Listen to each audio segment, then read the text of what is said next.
Buenos días y bienvenidos a otro video. En este caso vamos a estar resolviendo otro ejercicio de corriente continua un poco más complejo que el anterior. Si no vieron el ejercicio anterior, les recomendamos que lo hagan. Les dejamos la tarjeta acá arriba. El enunciado en este caso dice lo siguiente: halle todas las corrientes del circuito suponiendo a las baterías como ideales. Primero tenemos que entender este problema. Al igual que en el caso anterior, el término baterías ideales nos indica que el dato que nos dan, como la FEM de la batería, es igual a la diferencia de potencial en bornes de la misma, ya que ésta no presenta una resistencia interna. Por lo pronto, no tenemos nada más que analizar en este breve enunciado. Ya les adelanto que este es un ejercicio en el cual vamos a tener que aplicar las leyes de Kirchhoff. Entonces, vamos a empezar paso a paso con este procedimiento. Primero, tenemos que contar el número de incógnitas de este problema.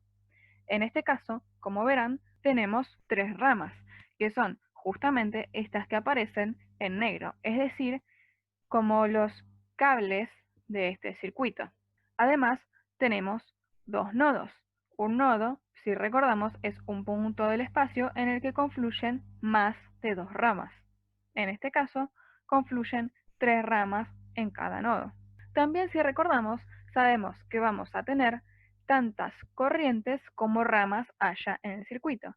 En este caso tenemos la rama número 1, que es esta, cuya corriente asociada es I1.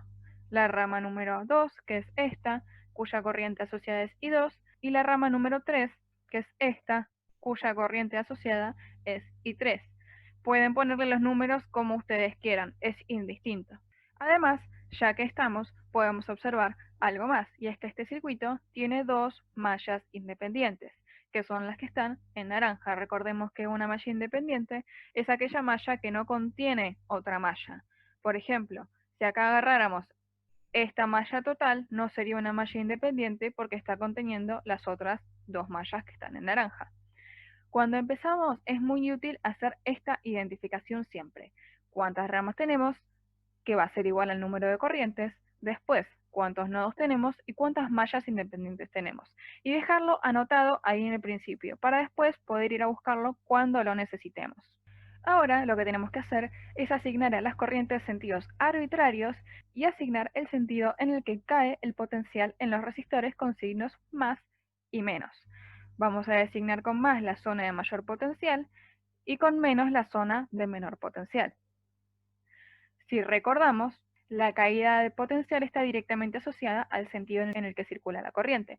Para un mismo resistor, si yo le hago circular corriente de derecha a izquierda, el potencial va a ser mayor en este punto y va a ir cayendo a medida que esta corriente atraviesa el resistor. Por el contrario, si yo hago circular esta corriente de izquierda a derecha, el potencial va a ser mayor en este punto y va a ir cayendo a medida que la corriente atraviesa el resistor. Entonces este va a ser un punto de menor potencial que este. Los sentidos que ustedes asignen para estas tres corrientes, en este caso, son completamente arbitrarios. Yo, de hecho, para asignarlos tiré una moneda. Es completamente al azar. No importa que los sentidos que elijan no sean los reales. Así que no se vuelvan locos, como por ejemplo, en este caso, tratando de saber si la fuente está puesta para este lado, para dónde ve la corriente, porque para las leyes de Kirchhoff no importa. Ya les digo, se puede hacer completamente aleatorio. Yo en este caso elegí estos sentidos de circulación, este sentido para I2, este sentido para I1 y este sentido para I3.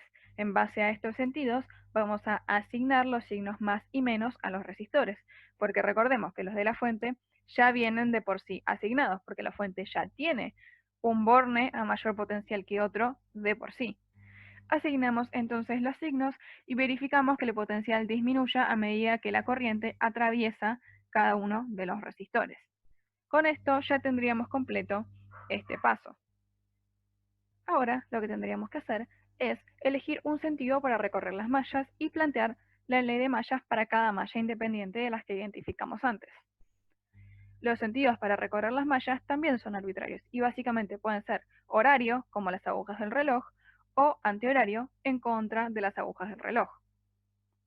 Yo en este caso elegí estos sentidos. Voy a recorrer tanto la malla que llamé como malla 1 como la malla que llamé malla 2 en sentido horario, es decir, de las agujas del reloj. Algo muy importante es que todo lo que ya hicieron con las corrientes y los signos lo dejen tal cual está. Por eso acá aparece en gris, como en el fondo. Eso ya no se toca más. A partir de ahora, lo único que hago es ver el sentido del que estoy recorriendo la malla y observar todos los signos más y menos que ya tengo escritos. Pero por favor, ya no modifiquen lo que escribieron antes. Ahora lo que queda hacer es para cada malla aplicar la ley de mallas, que básicamente dice lo siguiente: si nosotros sumamos todas las diferencias de potencial a lo largo de una malla independiente, debe dar igual a 0.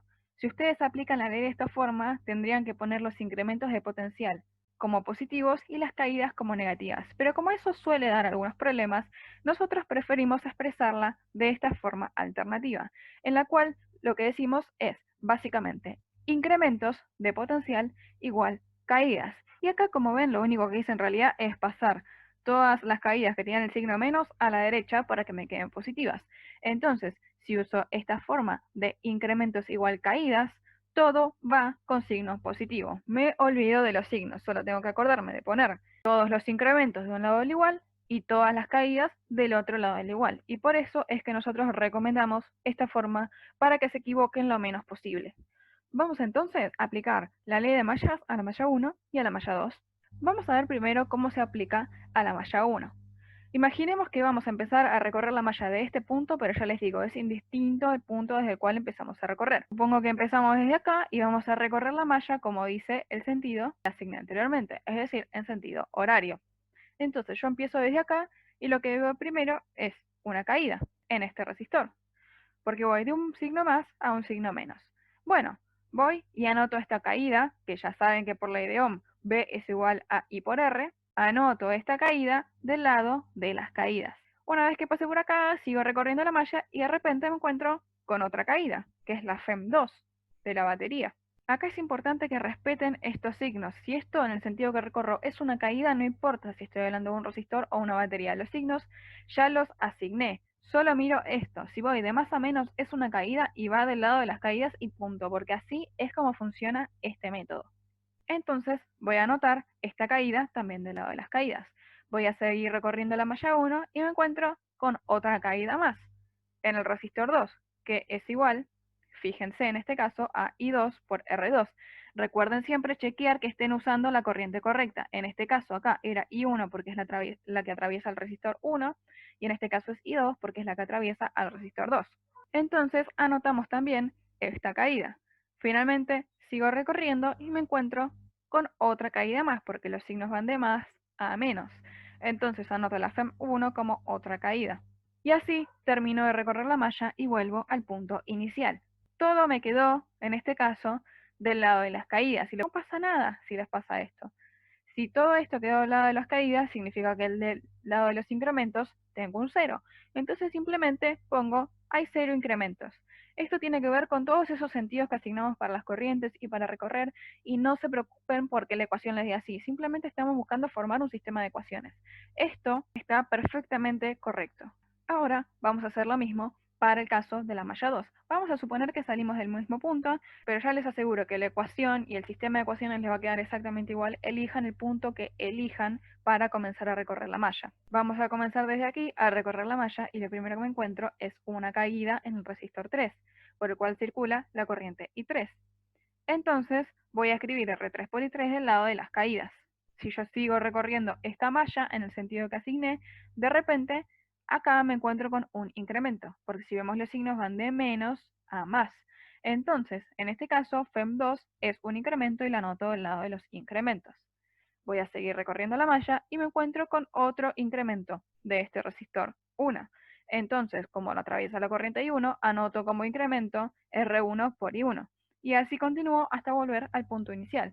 Si se dan cuenta, tanto I1 por R1 como FEM2 en una ecuación nos quedaron como incremento y en otra nos quedaron como caída. Es indistinto, bien, esto puede pasar tranquilamente.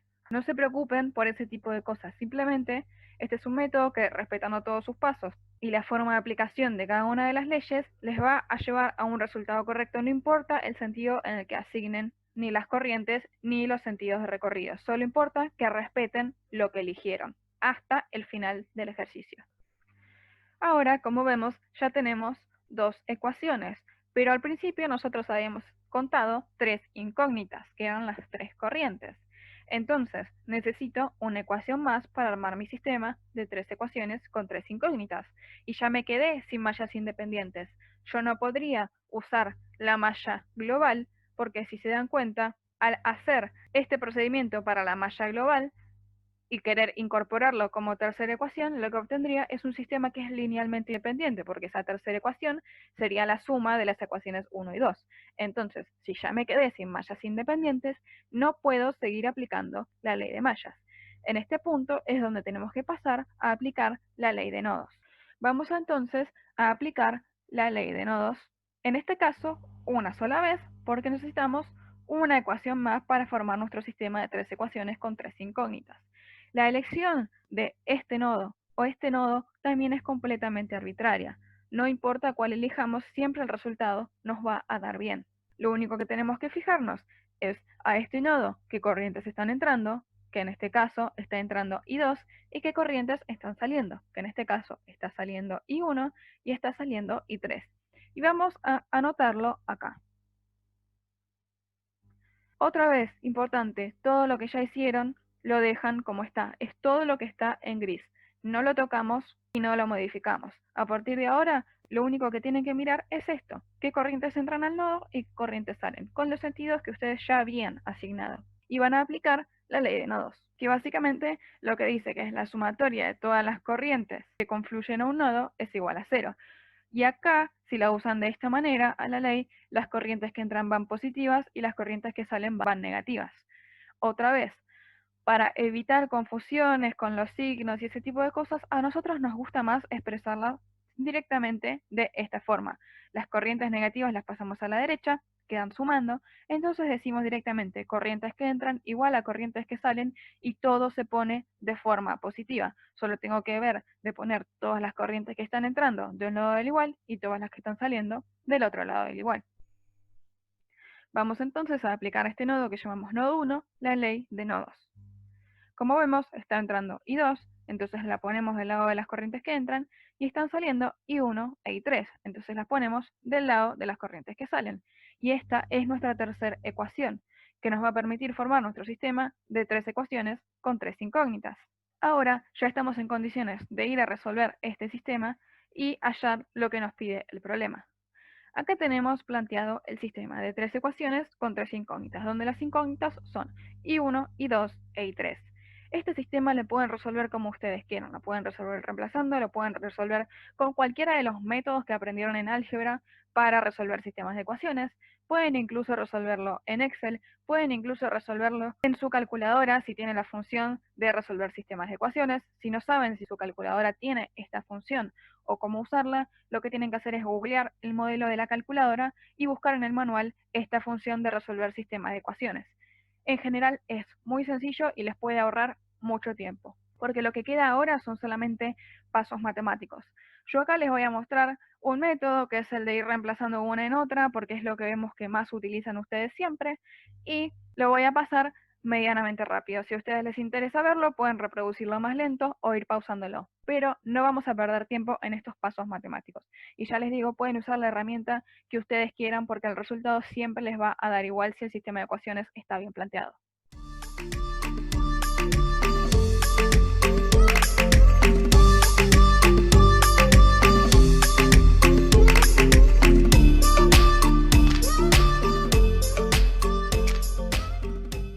Muy bien, ahora que ya resolvimos el sistema de ecuaciones, llegamos a estos 3 resultados. Y como vemos, las 3 corrientes nos dieron con el signo menos. ¿Qué significa esto? Bueno, básicamente que todos los sentidos que asignamos para las corrientes en la realidad circulan al revés. Sí, esa es mi suerte en la vida. Tiré una moneda y las 3 corrientes las puse al revés. Pero no importa, ¿bien? Porque el método nos lo avisa con estos signos menos. Entonces, lo único que tenemos que hacer es aclarar al final que todos los sentidos que habíamos asignado eran incorrectos.